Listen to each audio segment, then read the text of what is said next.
Bonsoir à tous, bienvenue dans M, féminiser certains métiers comme celui de magasinier cariste, c'est ce que tente de faire Bruxelles Formation. Mais pourquoi certaines professions restent-elles prioritairement masculines et comment changer les choses? Ce sera le premier dossier au sommaire de M ce soir. Nous parlerons également de la maladie de Verneuil, une maladie de la peau inflammatoire qui peut être très invalidante. Elle touche un Belge sur 100 et reste souvent très mal diagnostiquée. Laure Lemaire, bonsoir. Vous êtes directrice de la SBL Interface 3. C'est vous qui mettez au point ces formations destinées aux femmes. Alors, si on prend un principe, c'est que tous les métiers sont ouverts à tout le monde, aux femmes et aux hommes, et pourtant, ce n'est pas encore le cas pour tous les métiers. Pourquoi, selon vous ? En effet. Alors, la problématique, c'est la construction sociale du genre. Le sexe, c'est biologique. Le genre, c'est une construction sociale. Et comme vous le savez, on assigne aux femmes et aux hommes des rôles et des qualités bien spécifiques. Et ça se reproduit au niveau de l'orientation professionnelle. Les rôles qu'on trouve convenables pour les femmes, c'est s'occuper des autres, faire la cuisine. Et donc, vous trouvez beaucoup de femmes dans le secteur du care, donc tout ce qui est soins en personne, dans le secteur de l'éducation, parce que traditionnellement, elles ont l'éducation des enfants à leur charge. Et donc, même si elles sont aujourd'hui avocates ou docteurs, c'est toujours s'occuper des autres. Par contre, les métiers techniques, tels qu'ingénieur, informaticien, où il s'agit de construire des choses, construire des systèmes. Et donc, dès l'éducation, dès le plus jeune âge, voilà. On est genré, si je puis dire. Vous ouvrez le catalogue de Saint-Nicolas, vous avez tout compris. Ouais, et donc, ça se reproduit après dans la vie à l'école et puis dans la vie professionnelle. Voilà. Donc, l'orientation professionnelle est quand même assez genrée. Et du coup, c'est difficile pour une femme d'aller contre les stéréotypes et de se lancer, par exemple, dans un métier de magasinier ou électricienne ou informaticienne. Ouais. Alors justement, des femmes qui ont bousculé les stéréotypes, on en a sur ce plateau. Emma Plogan, bonsoir. Vous avez suivi, vous suivez pour l'instant ce stage de magasinière. Alors c'est vrai que c'est un boulot qu'on pense réservé aux hommes. Ça vous a pas fait peur, ça? Non, pas du tout. Non? Non. Et qu'est-ce qui vous a motivé à vous lancer dans cette formation-là? Sinon que mon père était cariste. Donc depuis le bas âge, j'ai toujours eu la passion par rapport à ce métier. Mais malheureusement, il n'y avait pas une formation pareille en Afrique. Précisément dans mon pays. Oui. Et donc vous vous êtes jamais dit c'est un métier d'homme? Si, je m'étais dit que c'est un métier d'homme. Mais j'ai toujours fait un métier d'homme. Ouais. Parce que déjà en Afrique, j'ai fait l'immobilier qui constitue un métier d'homme. Ouais. Alors, Ariane Roukeba, bonsoir. Vous êtes aussi, stagiaire, magasinière. Vous allez bientôt terminer cette formation. Vous êtes en train de suivre les cours de néerlandais. Alors, pour vous, même question, est-ce qu'à un moment donné, vous vous êtes dit mais cette formation-là, ce métier-là, c'est pas pour moi? Non. C'est pas pour une femme? Non, pas du tout. Non? Non, pas du tout. Le début, c'était un peu, on s'est demandé de quoi s'attendre. Mais quand on est déjà dedans, on sait de quoi... Ce qu'on fait, en fait, on le sait. Et on nous encourage souvent. Et donc, tout s'est bien passé. Il n'y a pas eu de difficultés particulières liées à la pénibilité du métier ou des choses comme ça. Durant la formation, vous n'avez pas ressenti de difficultés particulières? Non, pas du tout, parce qu'on a des formateurs qui étaient à côté de nous, qui nous motivaient, et les gens de l'extérieur aussi, des hommes aussi, quand on les parle de notre métier, ils nous encouragent aussi encore de continuer à le faire. Ouais. Alors Ludivine Gustave, bonsoir. Vous représentez l'association des femmes chefs d'entreprise sur ce plateau. Là encore, on dit qu'effectivement, il y a beaucoup moins de femmes chefs d'entreprise que d'hommes. Alors que faut-il faire pour, même au niveau du management, faire en sorte qu'il y ait plus de femmes chefs d'entreprise? Eh bien, je pense tout d'abord qu'il faut aussi une certaine conscience, prise de conscience des capacités individuelles, avant tout. Et de là, la motivation pour ces femmes qui prennent conscience de leurs capacités, d'oser faire le pas et de se lancer dans ce qu'elles aiment faire le plus, ce qui les passionne ou ce dans quoi elles ont une expertise spécifique. Ouais, et vous avez l'impression qu'à la base, c'est vrai que la confiance en soi, c'est pas donné, même aux hommes, mais que les femmes, peut-être, il y a travail supplémentaire à faire? Eh bien, elles se posent plus de questions, à mon sens, que les hommes. Parce que quand elles devront passer à l'action, pour celles qui sont par exemple mamans, il leur faudra se demander, ok, mais très bien, quand je serai à plein temps dans mon activité, à faire grandir ma société, qui va s'occuper de mes enfants le soir? Est-ce que mon mari aura aussi le temps de s'occuper des enfants avec moi? Donc c'est une question qui du coup sort complètement du cadre professionnel, mais les femmes prennent en compte aussi leur sphère environnementale et familiale. Est-ce que vous avez l'impression aujourd'hui que cette prise de conscience, elle est là et c'est plus simple aujourd'hui pour une femme de se lancer dans une filière où les hommes sont majoritaires? Je pense qu'en effet le cadre s'ouvre un peu. Néanmoins, si on prend la décision de s'engager par exemple dans une filière comme électricienne ou informaticienne, on peut se retrouver confronté, quand il s'agit d'une réorientation, au fait qu'on n'a pas de prérequis au niveau technique, parce qu'on n'a pas été encouragé dès le plus jeune âge de s'intéresser, pour les électriciennes ce sera aux outils, à l'électricité, pour les informaticiennes ce sera à la programmation. Et donc pour entrer dans les formations, il y a une sélection, et souvent on demande des prérequis, et les femmes sont mises en concurrence avec les hommes. Et donc, il arrive souvent qu'elles ne soient pas sélectionnées. C'est pour ça que chez Interfaçon, on a décidé de faire des groupes non mixtes. Comme ça, on ne met pas les femmes en concurrence avec les hommes. Oui, mais ça veut dire que, par exemple, ici, c'est une formation qu'uniquement les femmes suivent. Alors, pourquoi avoir réservé une formation rien qu'aux femmes pour cette fonction-là? Alors, le fait de réserver la formation aux femmes, ça nous permet de travailler sur les freins visibles. Et le premier, c'est qu'elles ne pensent pas nécessairement à faire des métiers techniques. Donc, il faut communiquer vers elles et leur dire, voilà une formation pour vous. Et on leur montre, il y a des rôles modèles, donc des personnes qui ont déjà travaillé dans ce secteur, il y a des photos. Et donc, les femmes se sentent déjà plus concernées que si vous dites, voilà, il y a une formation de magasinier, parce qu'il y a déjà ça, hein, tous les noms de métiers sont masculins. Donc, ça, c'est une première chose. Et ensuite, le fait de donner du temps pour rattraper le retard technique et de ne pas les mettre en concurrence dans les cours avec des garçons qui auraient déjà des acquis et qui vont leur dire je vois bien que tu as un peu du mal, parce que ça peut partir d'une bonne intention, je vois que tu as un peu du mal, je vais t'aider. Ça renvoie toujours la femme à son incompétence technique supposée, presque naturelle, si vous voulez. Ouais. Alors, Emma Plogan, on vient de vous voir sur les images hier en train de manier cet engin. Alors, bon, là, pour l'instant, vous étiez entre femmes. Dans quelques semaines, vous vous lancerez dans une vie professionnelle où il y aura une présence d'hommes majoritaire. Comment vous imaginez que ça va se passer? Sinon, j'avais toujours fait un métier d'homme. Et puis, déjà, après cette formation, on avait eu à travailler avec des hommes aussi qui sont en formation, pas dans notre groupe, mais dans un autre groupe. Donc, on a eu à affronter avec eux et tout s'est bien passé.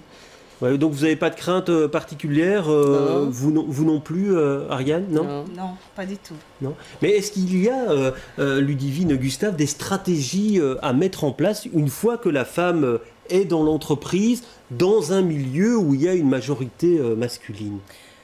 Une stratégie, ce serait, en tout cas vis-à-vis de la femme, ce serait d'augmenter ses compétences en management, en tout cas de lui permettre d'avoir suffisamment d'assurance dans son savoir-faire, savoir-être aussi. Et du coup, c'est ce qu'on a aussi lancé via l'Académie Fer de Lens, la FCE Academy. Nous avons eu un subside par le ministre des Indépendants et des PME et nous avons lancé une académie sur le management agile. Donc nous les avons formés aux techniques de management qui leur permettra de mieux gérer leurs équipes et de se sentir à l'aise par rapport à leurs objectifs. Et par exemple, ça veut dire quoi? Pour que ce soit concret, pour qu'on comprenne des trucs, on va dire, et astuces que vous dispensez. Prenons un simple exemple. Quand on a un projet très complexe, comment le mener, comment y parvenir? Eh bien, nous leur avons expliqué comment faire un découpage avec des parties intelligemment prises de leur projet et comment faire intervenir leurs ressources par rapport à ce découpage. Et ce découpage, on le time aussi sur un délai précis. Et on estime avec elles, on leur montre aussi comment estimer le temps de chaque activité. Ce qui leur permet de savoir, par exemple, si elles ont pour ce découpage précis 3 mois d'activité, elles savent que ces 3 mois représentent, je vais dire un chiffre au hasard, 200 jours de travail pour 10 personnes, par exemple. Ouais. Alors, il y a différentes stratégies qui sont mises en place par les entreprises. La STIB, par exemple, offre une prime de 500 € à ses employés qui permettent l'engagement de profils techniques ou de femmes. Alors, il y a à peu près 10% de femmes à la STIB. Pourquoi sont-elles si peu nombreuses? Écoutez la réponse de la porte-parole de la société. Justement, une entreprise technique. Et donc, c'est une entreprise qui, traditionnellement, a beaucoup de métiers techniques. Et donc, les femmes ne pensent pas forcément à postuler dans ce genre d'entreprise. Même chose pour le métier de conducteur ou de chauffeur. Ce sont des métiers traditionnellement qu'on croit devant être exercés par des hommes. Et c'est ça qu'on veut, c'est un petit peu casser ces clichés-là. Et donc, ce qu'on se rend compte, c'est qu'on a peu de candidatures de femmes, on a peu de candidatures de profils techniques. Et ce qu'on veut, c'est avoir beaucoup de candidatures. Et c'est pour ça qu'on sollicite nos 8000 aidés travailleurs pour que, dans leur connaissance, dans leur entourage, ils parlent de leur entreprise et ils incitent les gens à postuler. Alors, Laure Lemaire, une prime, est-ce que ça vous semble une bonne idée? Une prime à certains qui amènerait une femme dans la société, est-ce que ça vous semble une bonne idée? Alors, on tombe un peu sur le principe de la discrimination positive, qui est, pour rattraper le retard, de faire des mesures positives qui permettent, mais ça peut être par rapport à une origine ethnique, etc., qui est plus discriminée sur le marché de l'embauche. Je ne sais pas nécessairement que par rapport aux femmes, donc on a déjà vu ce type de pratique. Mais ça prête le flanc à la critique, évidemment, parce qu'alors on a l'impression qu'on instaure un déséquilibre. Bon, le déséquilibre existe de toute façon entre les hommes et les femmes, mais tout d'un coup, les hommes ont l'impression qu'on les discrimine, eux.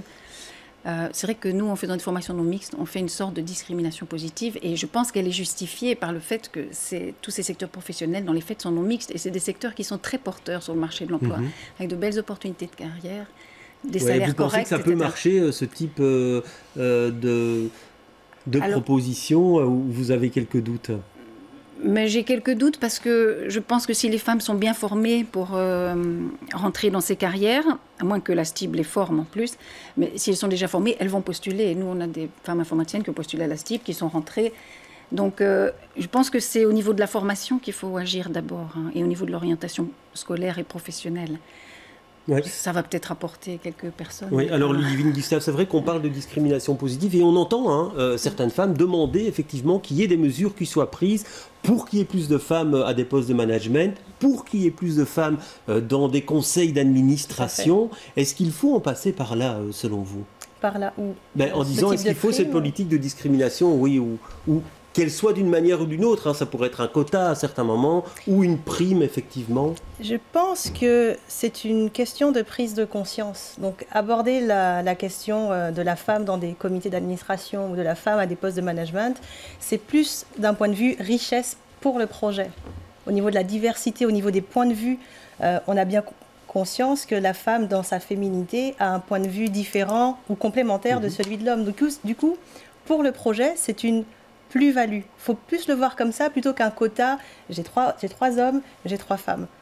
Donc, c'est vraiment un point de vue que recherche-t-on vraiment? Ouais. Alors, c'est vrai qu'on entend aussi ce type de réflexion en disant dans des très petites entreprises, il n'y a pas de locaux prévus pour les femmes, il n'y a pas de vestiaires prévus pour les femmes, parfois pas de toilettes non plus prévues exclusivement pour les femmes. Peut-être dans les grandes sociétés, ça existe, mais dans les toutes petites entreprises, alors là, est-ce qu'il y a un travail à faire également? Mais je pense, oui. On a donc monté une filière électricienne industrielle avec Bruxelles Formation et l'entreprise Veolia s'est intéressée à cette filière et ils engagent en fin de formation toutes les stagiaires. L'entreprise Veolia, c'est une multinationale, donc ils ont les moyens de créer des vestiaires, des toilettes, etc. Et je pense que pour les petits entrepreneurs, c'est plus difficile et à mon avis, ça freine aussi l'arrivée des femmes dans ces métiers techniques. Donc, je pense que des incitants au niveau des finances publiques pourraient favoriser l'entrée des femmes aussi dans les TPE. Ouais. Alors, Emma Aplogan, vous avez quasiment la certitude de trouver un boulot à la fin de votre formation. Vous pensez que ce sera simple pour vous? Bien sûr. Ouais. Oui. Et s'il y a 2 candidatures, vous pensez qu'elles seront vues de la même manière? S'il y a votre candidature et une candidature masculine, vous pensez qu'elle sera vue de la même manière par les recruteurs? Non, pas du tout, parce que la femme a un plus par rapport aux hommes. Ouais.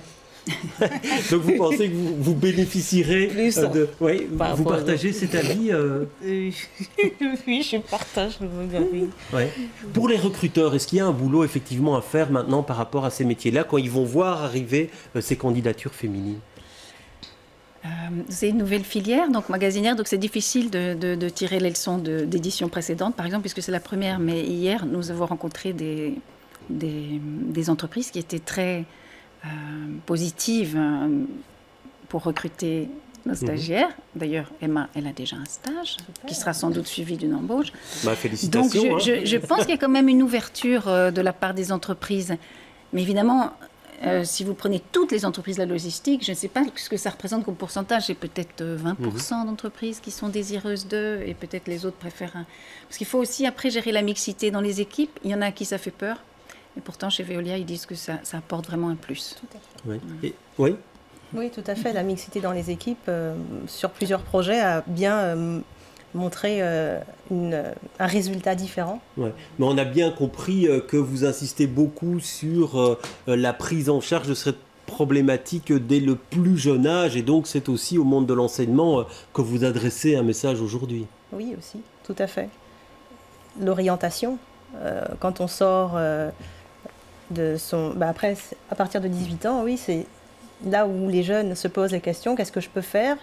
Et généralement, ces jeunes-là partent dans des branches qui sont complètement généralistes.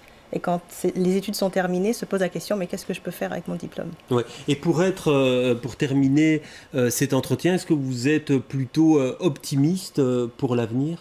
Ah oui, en l'espace de 5 ans, déjà, on peut noter qu'il y a un changement net sur le marché au niveau des femmes que l'on retrouve dans des secteurs techniques, business même, également.